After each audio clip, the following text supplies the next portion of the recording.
ನಮಸ್ತೆ, welcome to Manasa Suman kitchen. ನೀವು ನನ್ನ ಚಾನಲ್ನ ನೋಡಬೇಕು ಅಂದರೆ ಫಸ್ಟು ಸಬ್ಸ್ಕ್ರೈಬ್ ಬಟನ್ನ ಕ್ಲಿಕ್ ಮಾಡಿ. ಅದರಲ್ಲಿ ಬರುವಂಥ ಎಲ್ಲ ನೋಟಿಫಿಕೇಷನ್ನು ನಿಮಗೆ ಬರಬೇಕು ಅಂದರೆ ಆಲ್ ಬಟನ್ನ ಕ್ಲಿಕ್ ಮಾಡಿ.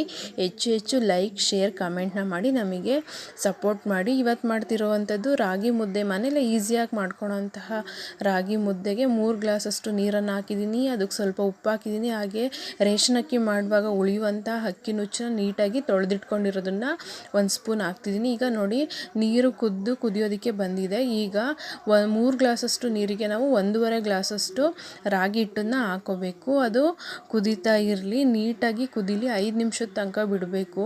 ನೀಟಾಗಿ ಕುದ್ದಷ್ಟು ಮುದ್ದೆ ಯಾವುದೇ ರೀತಿ ಗಂಟು ಇಲ್ದಂಗೆ ಈಸಿಯಾಗಿ ಮಾಡ್ಬೋದು. ಈಗ ನೋಡಿ, ಮುದ್ದೆ ಕುದಿಯೋದಕ್ಕೆ ಬಂದಿದೆ. ಈಗ ನೀಟಾಗಿ ನಾವು ಅದನ್ನು ಕೂಡಿಸ್ಕೋಬೇಕು. ಒಂದು ಗಂಟು ಇಲ್ದಂಗೆ ನೀಟಾಗಿ ಕೂಡಿಸ್ಕೋಬೇಕು. ಅಕ್ಕಿ ನುಚ್ಚನ್ನು ಯಾಕೆ ಹಾಕಬೇಕು ಅಂದರೆ ಗಂಟಾಗಲ್ಲ. ಆ ರೀಸನ್ಗೋಸ್ಕರ ನಾವು ಅಕ್ಕಿ ನುಚ್ಚನ್ನು ಬೆಳೆಸ್ತೀವಿ. ಕೆಲವರು ನೀರೊಳಗಡೆ ಇದೇ ರಾಗಿ ಹಿಟ್ಟನ್ನು ಕಲಿಸ್ಬಿಟ್ಟು ಸ್ವಲ್ಪ ಹಾಕ್ತಾರೆ, ಹಾಗೂ ಮಾಡ್ಬೋದು. ಅಕ್ಕಿ ನುಚ್ಚನ್ನು ಹಾಕೋದ್ರಿಂದ ನಮಗೆ ಮುದ್ದೆ ಗಂಟಾಗಲ್ಲ, ನೀಟಾಗಿ ಇರುತ್ತೆ ಚೆನ್ನಾಗಿ. ಹಾಗೆ ಯಾವುದೇ ರೀತಿ ಗ್ಯಾಸ್ಟ್ರಿಕ್ಕು ಆ ಥರ ಆಗಲ್ಲ ಅಕ್ಕಿ ಬಳಸಿರೋದ್ರಿಂದ. ಈಗ ನೀಟಾಗಿ ಕೂಡಿಸ್ಕೊಂಡು 1 ಗಂಟೆ ಇಲ್ಲದೆ ಇರೋ ಥರ ನೀಟಾಗಿ ಕೂಡಿಸ್ಕೊಂಡಿದ್ದೀವಿ. ಈಗ ಇಟ್ಕೊಂಡಿರುವಂತಹ ಮರದ ಕೈ ಬಟ್ಲು, ಈ ಮರದ ಕೈ ಬಟ್ಲನ್ನ ಉಪಯೋಗಿಸೋದ್ರಿಂದ ಮುದ್ದೆ ತುಂಬ ನಯಸ್ಸಾಗಿ ಬರುತ್ತೆ.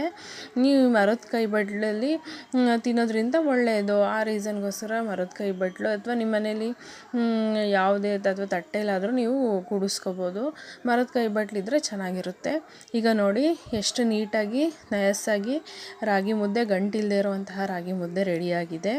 ನೀವು ಇದೇ ರೀತಿ ಮನೆಯಲ್ಲಿ ಈಸಿಯಾಗಿ ಅಕ್ಕಿ ನುಚ್ಚನ್ನು ಸಹ ಬಳಸಿ ರಾಗಿ ಮುದ್ದೆನ ಮಾಡಿಕೊಂಡು ನೀವು ಊಟ ಮಾಡಿ. ನಿಮಗೆ ಈ ರಾಗಿ ಮುದ್ದೆ ಎಲ್ಲ ಇಷ್ಟ ಆಗಿದ್ರೆ ನನ್ನ ಚಾನಲ್ನ ಸಬ್ಸ್ಕ್ರೈಬ್ ಮಾಡಿ. Thank you.